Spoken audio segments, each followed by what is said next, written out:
Okay, everyone, 2025 is here, and I know you want to start a new startup. No, it's on your mind. And I got to be honest, sometimes starting a startup is actually most of the time starting a startup is pretty daunting. You don't really know where to start. And that's why today's episode is all about 10 newsletter business ideas you can start this weekend. How do you start a profitable newsletter from scratch? Now, I know people are going to listen to that and be like, a newsletter? That's not really a startup. It's actually a cheat code. It's kind of like a hack to get a loved group of people to open up your newsletter, literally, and get them to go. You can build a marketplace. You can build an agency. You can build so much on top of a newsletter. That's why it's such a good place to start. And today, I found this incredible post by Matt McGarry. And Matt McGarry he's like a newsletter god, says he's gotten 15.4 million email subscribers for clients. And he's just got a list of 10 really amazing newsletter business ideas that you can start in a weekend. And we're going to go through it together. I'm going to give my opinion on each and every one of them. People are going to steal these. They're going to go do them. And they're going to turn into some big multi-million-dollar businesses. I have no doubt. So let's just get right into it. The Startup Ideas Podcast. Sipping time, baby. So the first idea he has is a marketing newsletter for global talent. So he says, one of the biggest shifts in the past few years has been the rise of overseas talent. For example, job boards like Online PH and overseas recruiting agencies like Somewhere.com have grown to 8 figures. As a marketer and a business owner, I notice most overseas marketers typically aren't as skilled as Western marketers. It has nothing to do with language barrier. Overseas marketers have great English. It has to do with something out of their control, budgets. So basically what he's saying is there's new marketers in the USA with $100,000 a month budgets right out of school. But marketers in these places like the Philippines work with less than 5% of that. This creates a skill gap, and that is the lucrative opportunity for you. So what's the idea? The idea is go and create a newsletter specifically for overseas marketers seeking remote USA-based marketing jobs. Now, when I first read that, I was kind of skeptical, and I'll explain why. In places like India, you can get newsletter subs for 25 cents to 50 cents from Facebook ads. So if you spend $5,000 a month, you're getting 20,000 new subs every month. To me, this is low quality subs.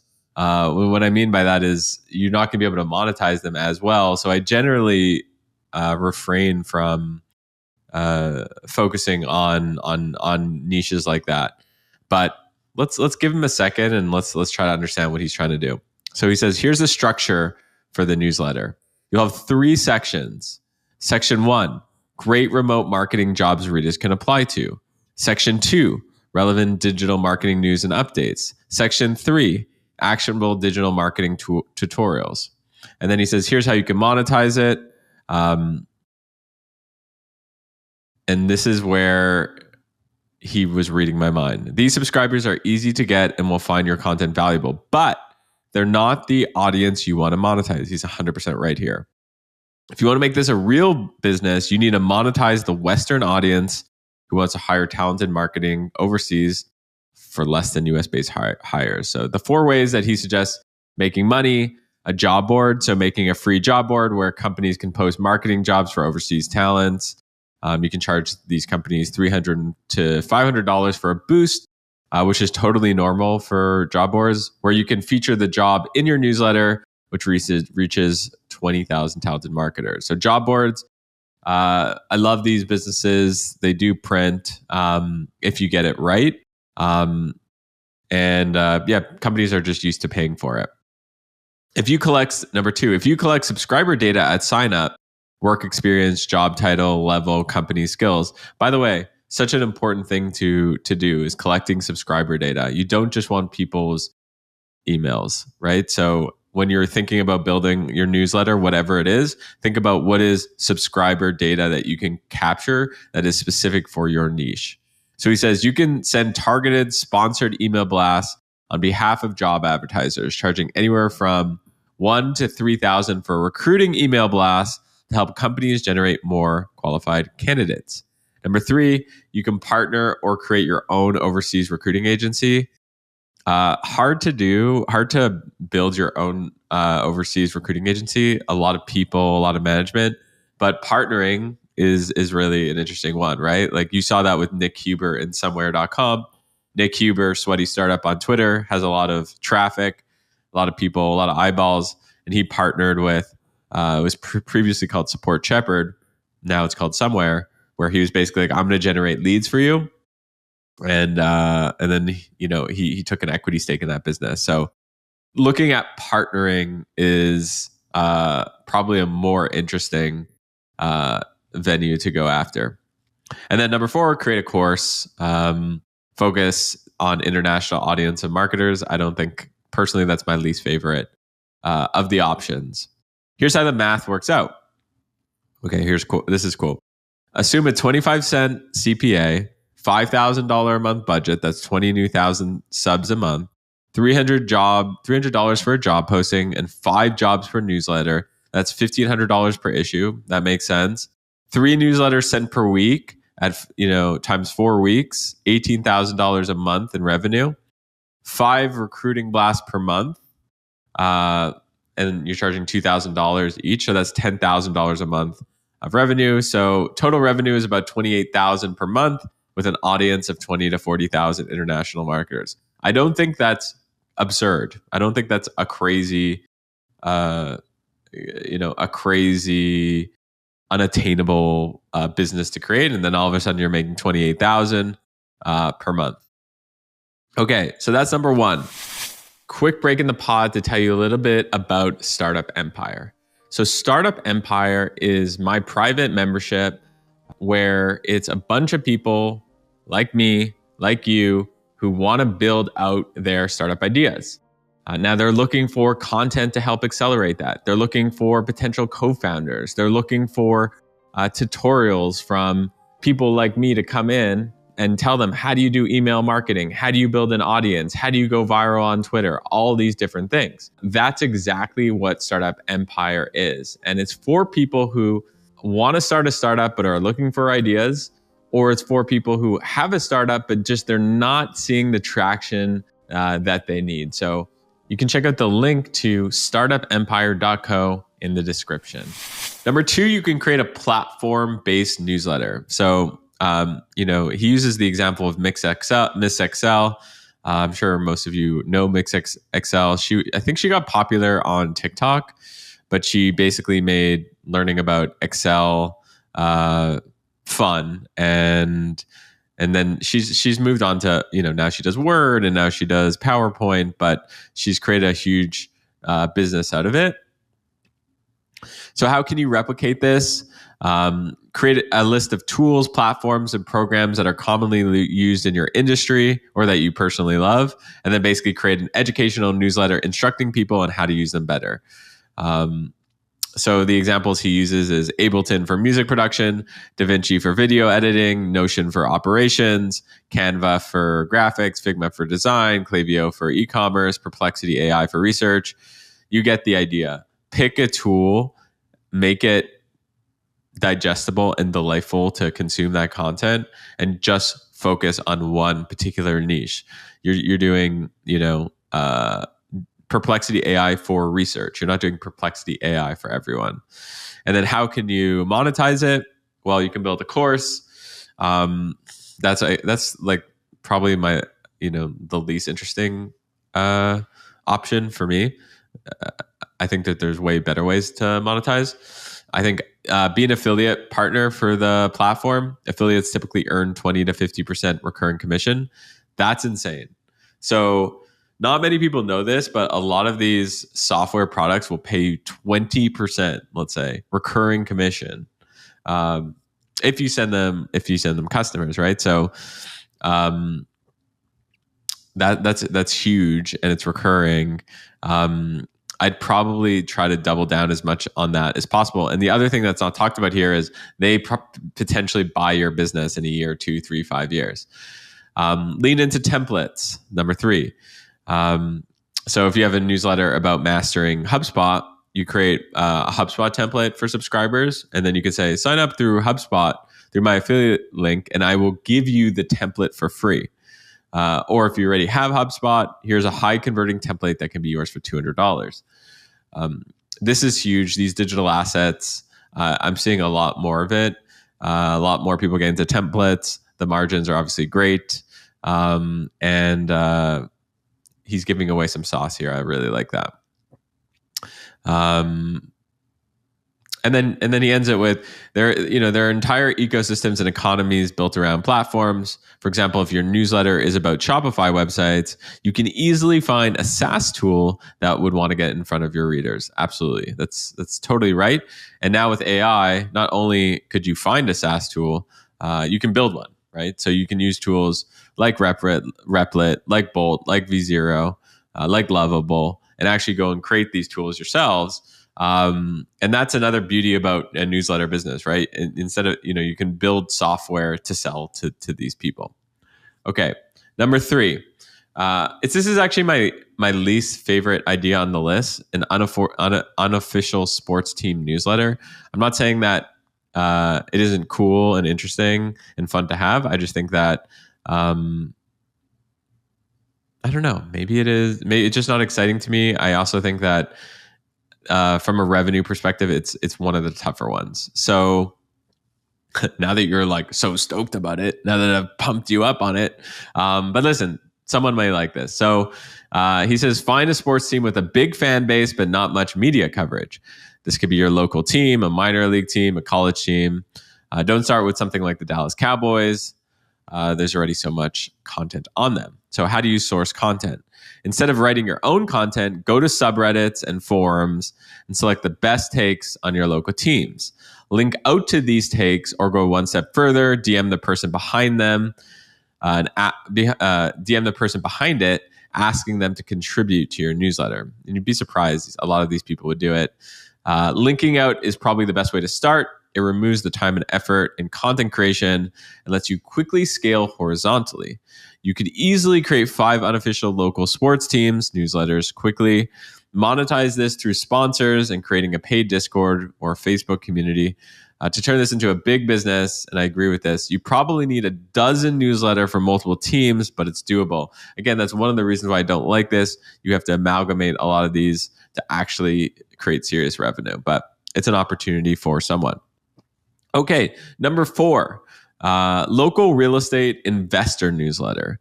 So this, there are examples of people making millions of dollars with real estate newsletters. A friend of mine used to run a company called BizNow Media. I think they ended up selling for about $70 million, and that's what they were doing. They were just doing email, real estate news newsletters. So just because a transaction of a real estate transaction is so big, there's a lot of money around it. So what's the idea that Matt has? So he says this idea works for cities with 200,000 to 1 million people. The target audience for this newsletter is local real estate investors who are looking to invest in that city. And here's how you can do it. Step 1, go to Zillow or contact local realtors to discover the best investment properties. Once you know what to look for, you can probably outsource this to a virtual assistant for $500 a month. You can also probably use AI to automate that. Number 2, place 10 to 20 high quality listings in each newsletter. And 3, enrich the listing by adding potential mortgage rates, forecasting potential returns on the investment. This added information will make your newsletter more valuable and interesting to read. Newsletters like the Offer Sheet and Here.co do this for Airbnb properties. And the Offer Sheet is huge. I think they have more than 100,000 subs. So how to grow this? Okay, everyone wants to know. Use Facebook ads to build your subscriber list. Your CPA should be $2 or less. Promote your newsletter in local FB groups and subreddits. Just be careful on how you do this because you don't want to get banned for shilling. Yeah, it's harder to do it on subreddits. You can the way to do it is just you add value in your post, and at the end of it, you just link out to your newsletter. You just say like, for more of this, go here. And then share pre and post CTAs on social media to tease your content, your newsletter content. And if you don't know what that means, a pre-CTA just basically means, an example like this. This is a tweet that Matt did. He says, my results from Twitter ads last month, and he, $1.97 CPA, 64% open rate. Want to see how I run Twitter ads for myself and 10 plus other newsletters? My Twitter ad guide drops tomorrow in my newsletter. Get it here. So it's a pre call to action. He's saying something is, he's teasing with a carrot of information. And then he's saying, tomorrow, my newsletter, you're going to want to be on the newsletter because I'm not sharing it here on Twitter. And post is kind of a similar thing. He uses a Justin Welsh tweet who says, yesterday, 38,000 of my subscribers learned 4 lessons from $1 million in online course sales. And then you tease some of what is in the post, and then you link it out. So that's called a post CTA. Pre CTAs and post CTAs are just some of the best ways to get people to from your social audience, X, Instagram, TikTok, and get them on your newsletter. And by the way, while you're creating your newsletter, for any of these ideas, you should be creating. Focusing on one platform, one internet audience. Maybe it's TikTok, maybe it's Instagram, maybe it's X, depending on what it is, and just be focusing and building that audience while you're spending money on Meta and other places to get subscribers. Because eventually what you want to do is you don't want to be reliant on paying Zuck, thousands of dollars a month on Meta ads. So the idea is eventually your organic will surpass your paid. He says, send this newsletter out 1 time per week to start. As you sell more ad inventory, send it to 3 to 5 times per week. Okay. And then he says how to get your first ad sale. Because I know a lot of people are thinking like, okay, great, but how do I actually sell an ad spot? So let's assume you have 1,000 to 5,000 subscribers, which by the way, isn't a lot. I'd approach a local business, charge a flat fee, run an ad for them until it gets an agreed amount of clicks. Here's what this looks like. The sponsor and you agree to a certain number of clicks at a specific price. I'd aim at 500 clicks at $5 per. Charge an upfront flat fee of $2,500. You'll need to run the ad for multiple weeks to get 500 clicks, but that's okay. Take that $2,500 and reinvest it in ad spend to get more subscribers. Get more subscribers, close new sponsors at that higher rate. So local businesses with high LTVs that already work with real estate investors are the best sponsors for this newsletters. For example, lawyers, accountants, bankers, insurance brokers, etc. Once you have 5 to 10,000 subs and a steady stream of ad revenue, then you can repeat this newsletter framework for another nearby city. And then you can scale horizontally by following the same model in 2 to 5 towns in the surrounding areas. So there's more ways you can monetize, of course, because you can sell your subscribers a local in-person real estate investment seminar or event for $500 to $1,000 per seat. That's happening all the time. People doing really well with that. You can also offer premium subscriptions and put 50% of the properties behind a paywall for $1,000 a year. So, if you do the math, you assume a $2 CPA, $5,000 a month budget, which is 2,500 new subs a month. You're adding 20 subscribers per day from organic social. So it's 600 new subs per month, basically 3,100 new subs a month total. Now you have a valuable audience of 3,000 local real estate investors. You can start selling ads. If you sell 3, run until 500 clicks ads, like we talked about before, for $2,500 each month, that's $7,500. If 2% of a 5,000 person list purchases a $500 seminar, that's $50,000 in sales, which doesn't include the potential sponsorship revenue from the event, and you will be able to make money from sponsorship revenue. If 1% of a 5K list converts to $1,000 a year premium subscription, that's $50,000 ARR. Total revenue is $190,000 with an audience of 5 to 10,000 subs. And plus the economics get better as you scale. And plus you can sell this business on a dime. This is a super sought after audience. And the reason I'm happy that he put this example here is a lot of people tell me, oh, I want to start a newsletter business, but I'll only start making $100,000 a year once I hit 100,000 subscribers. No, 5 to 10,000 subs, and you're making $190,000 a year. Okay. You still with me? You getting those creative juices flowing? You still sipping? All right, well, let's keep going. Don't, hope your notepad is out and you're sort of writing notes. Okay. So number 5, newsletter for B2B decision makers. So this is actually one of my favorite on the list. So the beauty of this type of newsletter is you don't need a huge list. So it's even less than the previous one. If you have 2,000 subscribers and they're all C-suite execs, you hit a home run. Sponsors are desperate to get in front of these decision makers. The hardest part will be acquiring newsletters that fit your ICP, ideal customer profile. Here's how to start. Pick a niche and focus on one industry. For example, this could be CEOs at Fortune 500 oil and gas companies. The next step is acquiring subscribers. As I said, it's tough, but there are 3 approaches. Chat with an executive at a Fortune 500 company in your target industry. Ask about their info diet and what they want to read about. Then create for that person. Eventually ask them to introduce you to more people in their network. Ask those people what content they're consuming. Create hyper-relevant content that executives in that niche want to read. Do an analysis and summary of important press releases, product launches, executives hired, fired, earning reports, etc. Take all the information they normally consume and summarize it into a 5 to 10 minute newsletter. Number 3, share that content on LinkedIn and X to drive people to your newsletter. And number 4, advertise in other newsletters that your ICP is reading. However, these ads may get expensive or may be expensive. As your audience grows, you can do cross promos with these newsletters to grow for free. The next part of this is critical to monetizing a newsletter. So you want to create a survey after people subscribe.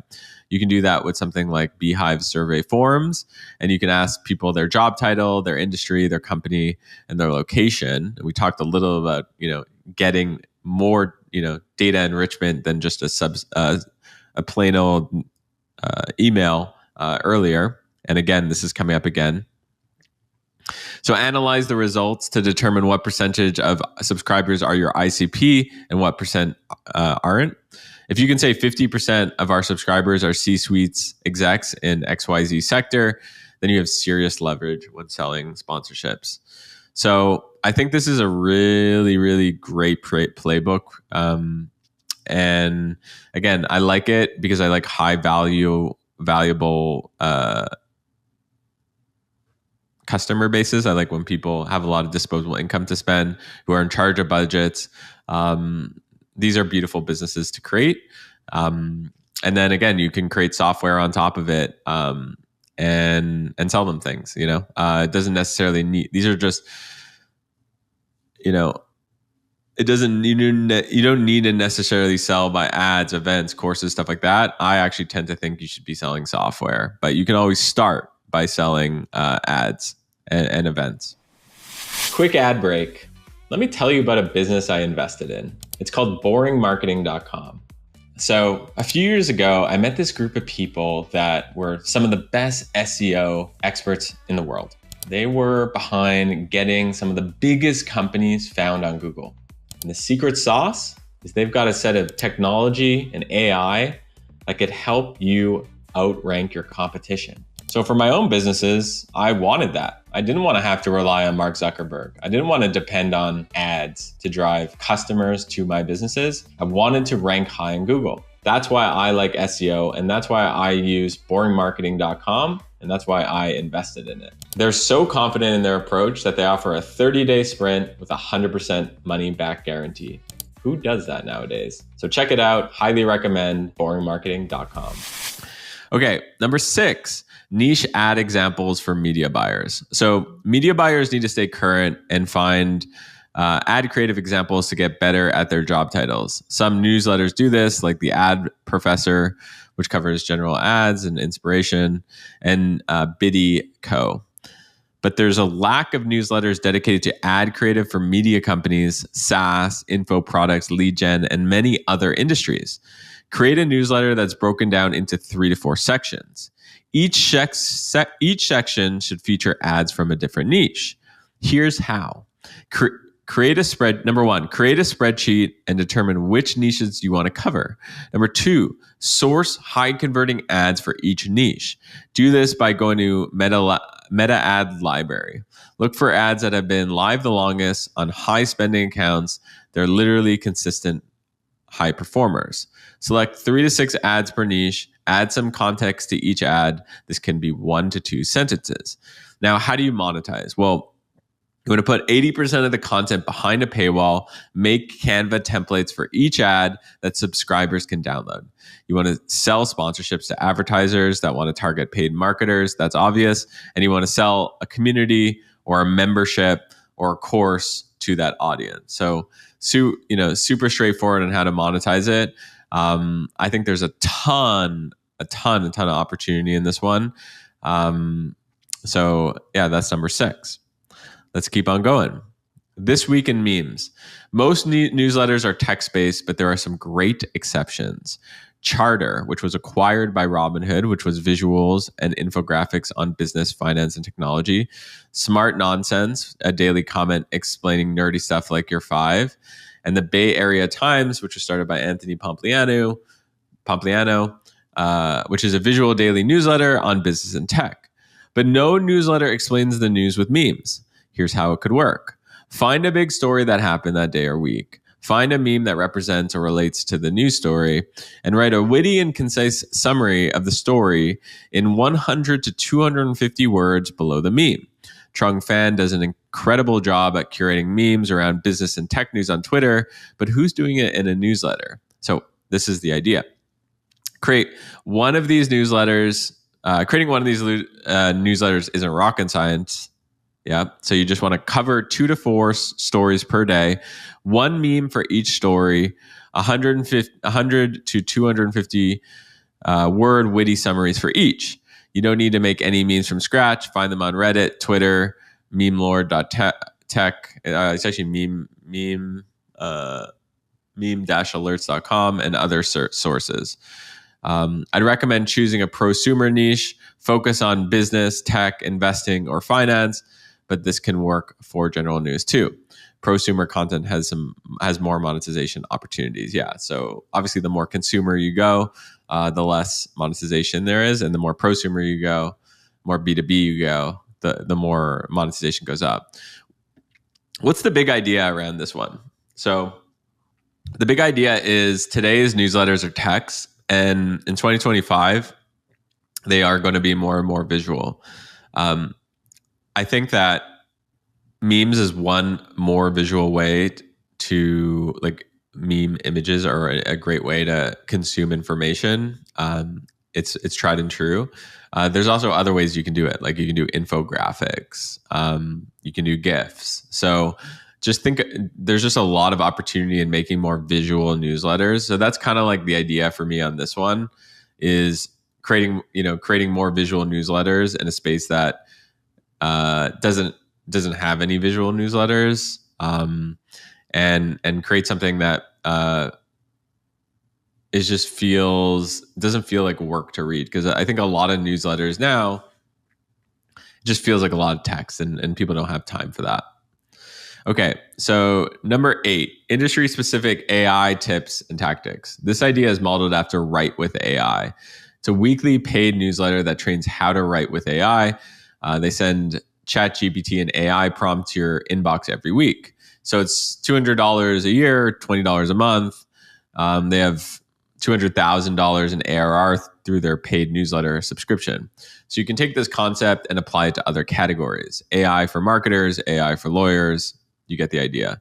So, the key to creating a successful newsletter that people pay for off the bat is creating content that gives them the results. People want cheat codes, help your readers save time and money with AI tools and tactics. Okay, so I think What isn't said here is that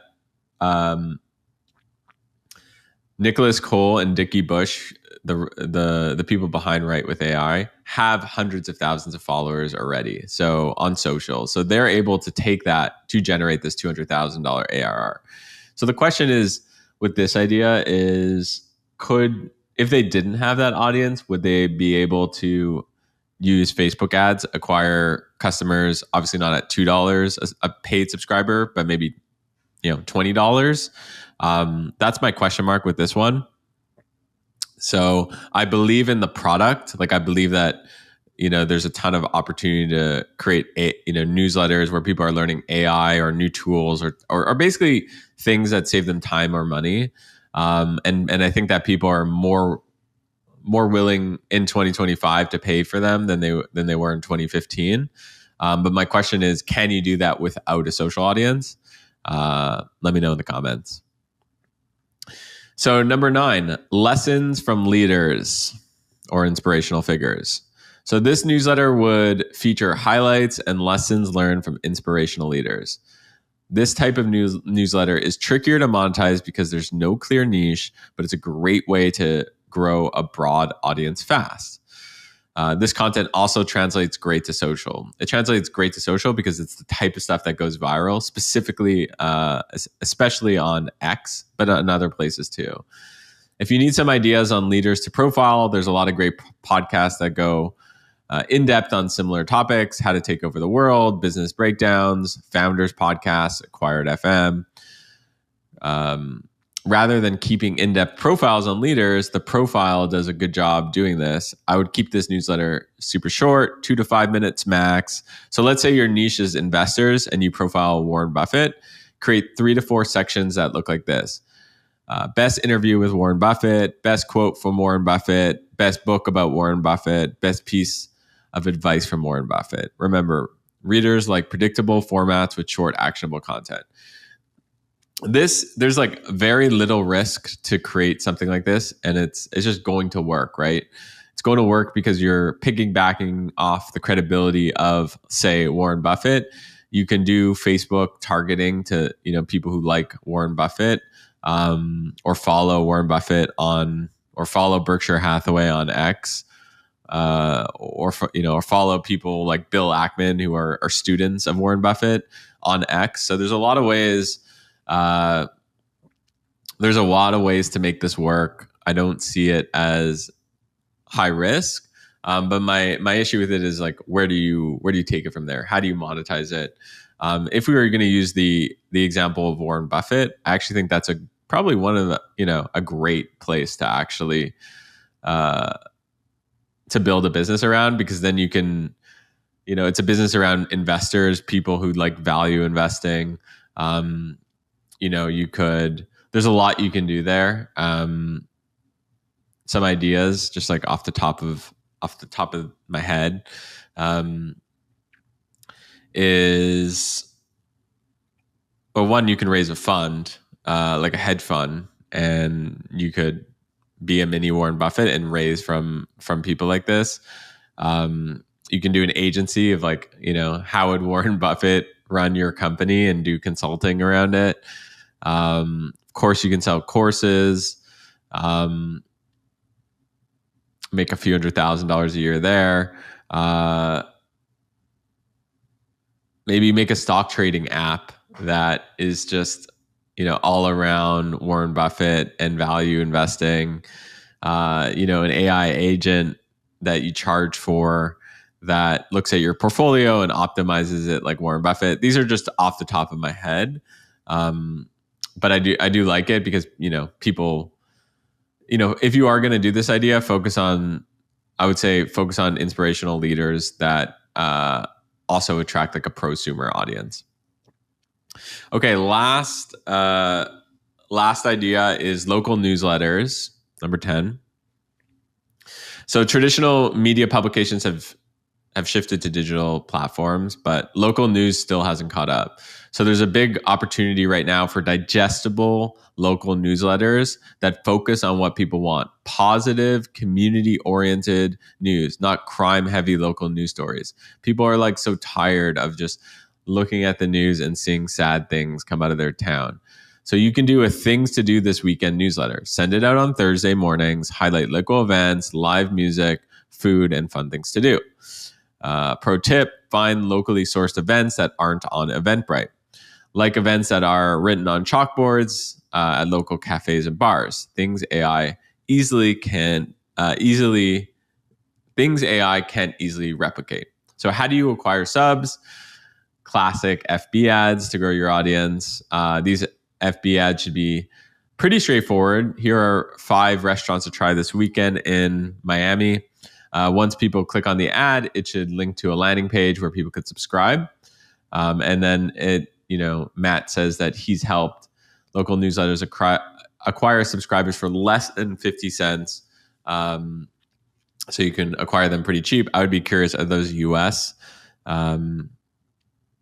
So monetization, you can monetize the newsletter through local sponsorships, particularly from high lifetime value businesses like lawyers, realtors, and wealth managers. Local newsletters can grow to 6-figure businesses in one city with the potential to scale to 7 figures by expanding into multiple cities. If you want to learn more about local newsletters, here's a podcast interview with Ryan Sneddon of Naptown Scoop, a local newsletter covering Annapolis, Maryland, that does $400K per year in revenue.